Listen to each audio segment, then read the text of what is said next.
एक पति और पत्नी जिनकी अभी 2 साल पहले शादी हुई थी, सब कुछ ठीक ठाक चल रहा था। तभी पति के मन में ख्याल आता है क्यों ना विदेश जाकर पैसे कमाए जाएं, जैसा कि वहाँ पैसा ज़्यादा मिलता है। तभी पत्नी से उसने कहा मैं दुबई बाहर जाना चाहता हूँ, और पत्नी भी हामी भरती है, कहती है ठीक है। पति कहता है जब मैं विदेश चला जाऊँगा तुम भी अपने मायके चली जाना, जैसा कि यहाँ कोई नहीं रहेगा और मायके में सब लोग तुम्हारे जानने वाले रहेंगे, जैसा कि तुम्हारा समय भी कट जाएगा। अब पति दुबई पहुँच चुका था और पत्नी अपने मायके जा चुकी थी, और कुछ दिन बीते ही थे तभी ससुराल से 2 युवक उसके मायके पहुँचते हैं। कहते हैं भाभी चलो पास में मेला लगा है, तुमको दिखा कर लेके आते हैं। भाभी भी तैयार हो जाती है, अपने पिता से अनुमति लेती हैं, और पिता भी हामी भर लेते हैं क्योंकि वो लोग पिता के भी जानने वाले थे। और भाभी उन 2 युवकों के साथ मेला देखने के लिए निकलती हैं, और उसी दौरान उस मेले में उस भाभी के साथ ऐसी घटना को अंजाम दिया जाता है जिसकी कोई कल्पना भी नहीं कर सकता है। उस भाभी के साथ 3 से 4 लोग रेप करते हैं, उसके बाद कत्ल कर देते हैं। कत्ल करने के बाद लाश छोड़कर भाग जाते हैं, और जब इस घटना की पुलिस कड़ाई से पूछताछ करती है और जब खुलासा करती है तो एक ऐसा सच निकलकर सामने आता है जिसकी कोई कल्पना भी नहीं कर सकता है। आप लोग भी सोच रहे होंगे आखिर उस महिला भाभी के साथ ऐसा क्यों किया गया और आखिर किसने किया और इसकी क्या वजह थी।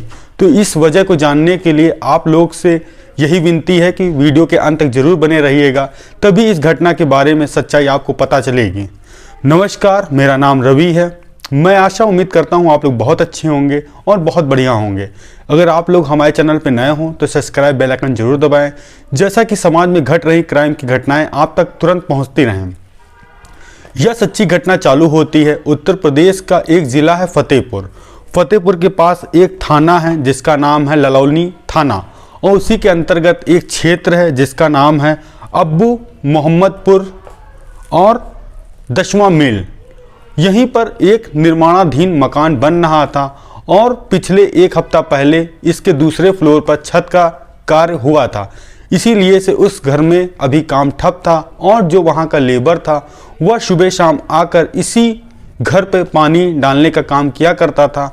और एक तारीख आती है 20 जनवरी 2024 सुबह के करीब 7 बजे लेबर उसी मकान में पहुंचता है पानी डालने के लिए।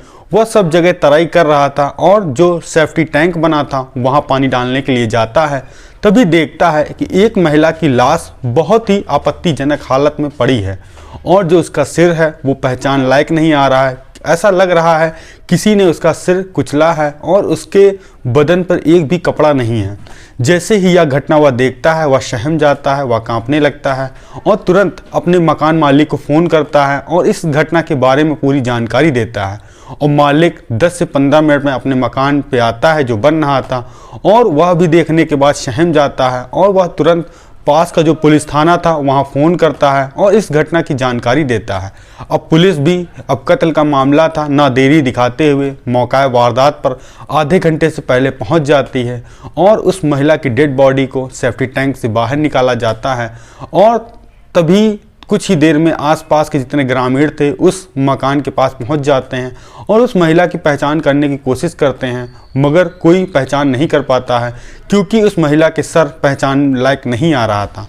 और पुलिस वाले फॉरेंसिक टीम को बुलाते हैं, डॉग स्पॉट बुलाते हैं, और वहाँ मौका वारदात से जो सबूत इकट्ठा किए जाते हैं तो पुलिस वालों को सबूत मिलते हैं। महिला के बाल टूटे हुए पड़े थे और चूड़ियाँ टूटी हुई थी, और उसके बदन पे कोई कपड़ा नहीं था, और पुलिस वालों के जो कुत्ते थे आसपास घूम रहे थे। तभी देखते हैं घर के पीछे एक नीली कलर की साड़ी जो कि पड़ी है।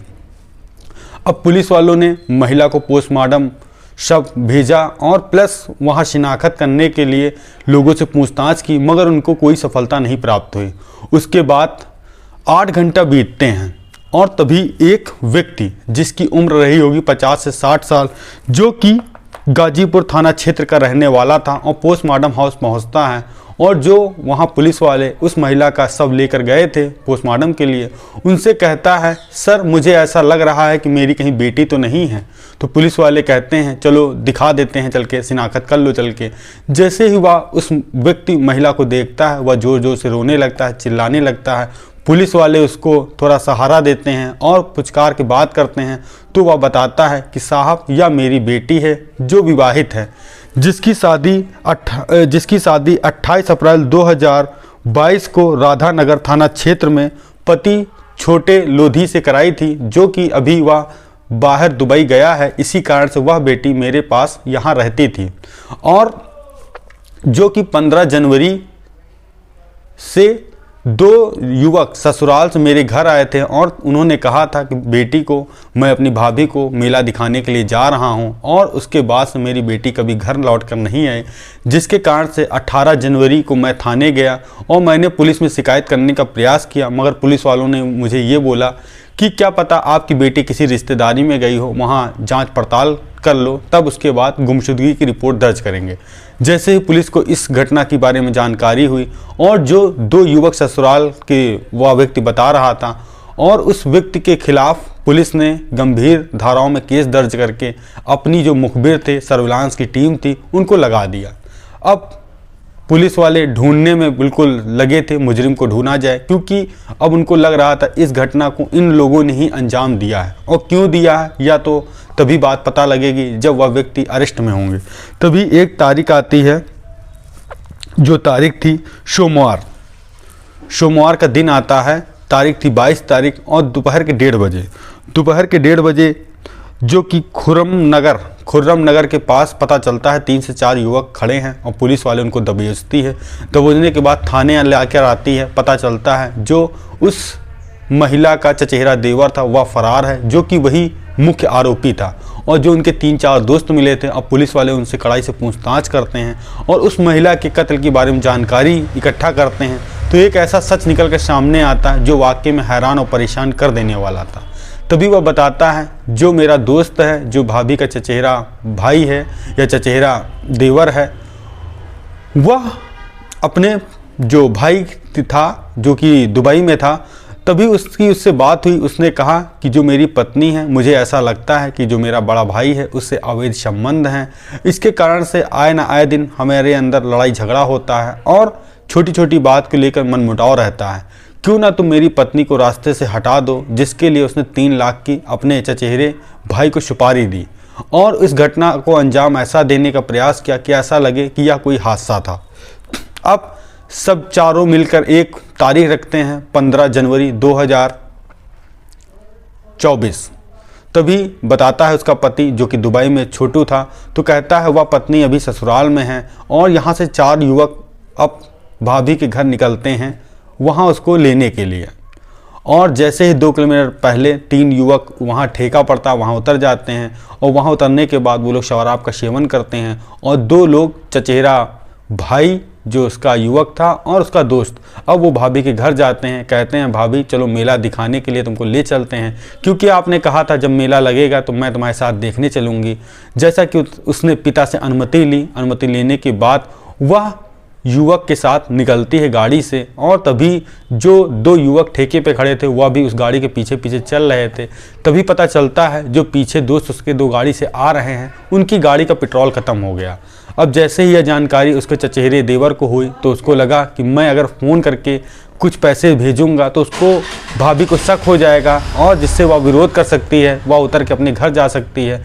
तभी जो उसके दोस्त थे और जो उसका पति बैठा था दुबई में, उसने मोबाइल से पैसे भिजवाए, पति ने 500 रुपये भेजे, तब उन लोगों ने पेट्रोल डलाया और तभी जो चचेरा देवर अपनी भाभी को लेकर जा रहा था, देखता है कि सुनसान इलाके में एक मकान बन रहा है। तभी भाभी से कहता है क्यों ना आधा घंटा चलकर वहाँ आराम कर लेते हैं, क्योंकि ठंड ज़्यादा हो रही है, जिसके कारण वहाँ कुछ अलाव तापते हैं फिर चलेंगे। भाभी ने कहा ठीक है, 10-15 मिनट रुक लेते हैं। जैसे ही वह दोनों वहाँ निर्माणाधीन मकान में गए और तभी बोला कि आओ छत के ऊपर चलकर देखते हैं यहाँ से कैसा लग रहा है। और जो कि उसके दोस्त 2 पीछे गाड़ी से आ रहे थे वो भी वही मकान में पहुँच जाते हैं, जो कि उन्होंने शराब खरीदी थी और नमकीन खरीदा था, समोसा खरीदा था और लेकर आते हैं। भाभी कहते हैं ये लोग कौन है, तो कहते हैं ये मेरे दोस्त हैं जिनको भी पार्टी देनी है, तो इसीलिए ये भी यहाँ आए हैं। जैसा कि सब चारों बैठ कर वहाँ पार्टी करते हैं और भाभी के साथ जो चचेरा भाई उसका था, उसके देवर का, वह पहले उस भाभी के साथ रेप करता है। वह चिल्लाती है, चीखती है, वो लोग नहीं मानते हैं, बारी बारी से सब रेप करते हैं। उसके बाद अपनी जैकेट से रस्सी निकालता है और उस भाभी के गला घोट देता है। घोटने के बाद जब उसकी मृत्यु हो जाती है तो वहीं छत के ऊपर से उसको फेंक देता है। फेंकने के बाद उसके शरीर पर जो चेहरा था उस पर गुम्मों से वार किया जाता है कि उसके शव को कोई पहचान न कर पाए, और जो वहीं पे सेफ्टी टैंक पड़ा था वहीं पे उसकी लाश को डाल दिया जाता है और बदन पे उसका एक भी कपड़ा नहीं रहता है।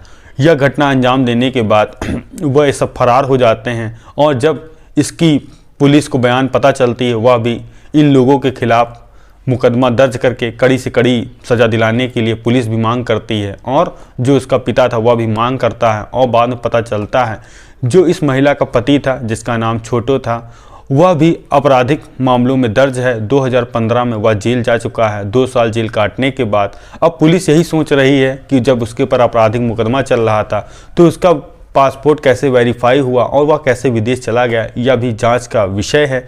और एक शक की वजह से एक पत्नी का कत्ल किया गया। अब वह तो पुलिस की जांच का विषय है कि आखिर अवैध संबंध उसकी पत्नी के थे या नहीं थे, और इसकी क्या वजह थी। अब पुलिस आगे जांच कर रही है। जो फैसला होगा वह सुनाई जाएगी कोर्ट में।